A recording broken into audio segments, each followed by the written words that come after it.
নমস্কার বন্ধুরা, স্বাগত আমাদের চ্যানেলে।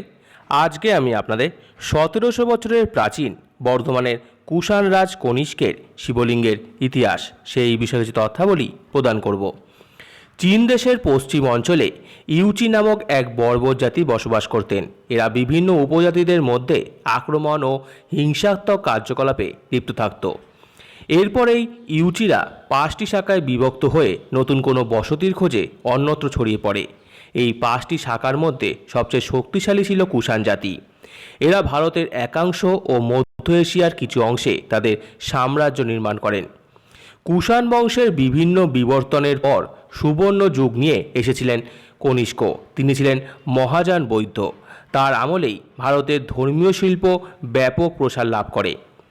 সারনাথ, অমরাবতী, মথুরা ইত্যাদি অঞ্চলে নিখাত ভারতীয় শিল্পের একের পর এক নিদর্শন তৈরি হয়।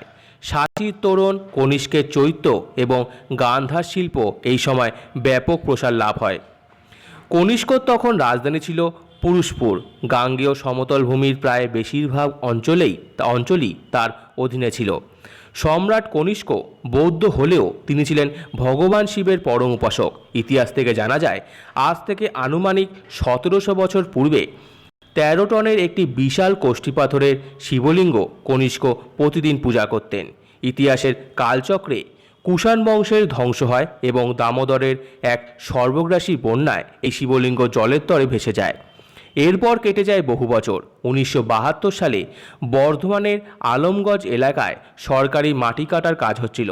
হঠাৎই শ্রমিকের গাইতির আঘাত লাগে এই বিশাল শিবলিঙ্গের ওপর। সরকারি তত্ত্বাবধানে শ্রাবণ মাসে এই শিবলিঙ্গটি মাটি থেকে উত্তোলন করা হয়। এরপর গ্রামবাসীদের অনুরোধেই বর্ধমানের আলমগঞ্জে পুনঃপ্রতিষ্ঠা করা হয় এই শিবলিঙ্গকে। পুরাতত্ত্ব বিভাগ পরীক্ষা করে নিশ্চিত হন যে এই শিবলিঙ্গটি 1700 বছরের প্রাচীন কনিষ্কের শিবলিঙ্গ। বর্ধমানে এই শিব বুড়ো শিব নামে খ্যাত। শিবরাত্রিতে এখানে বিরাট মেলা বসে এবং বহু দূর দূরান্ত থেকে মানুষ এখানে পুজো দেন এই মন্দিরে। প্রাচীনত্বের দিক দিয়ে ভারতবর্ষের প্রাচীন শিবগুলির মধ্যে অন্যতম এই বর্ধমানের এই শিব মন্দির।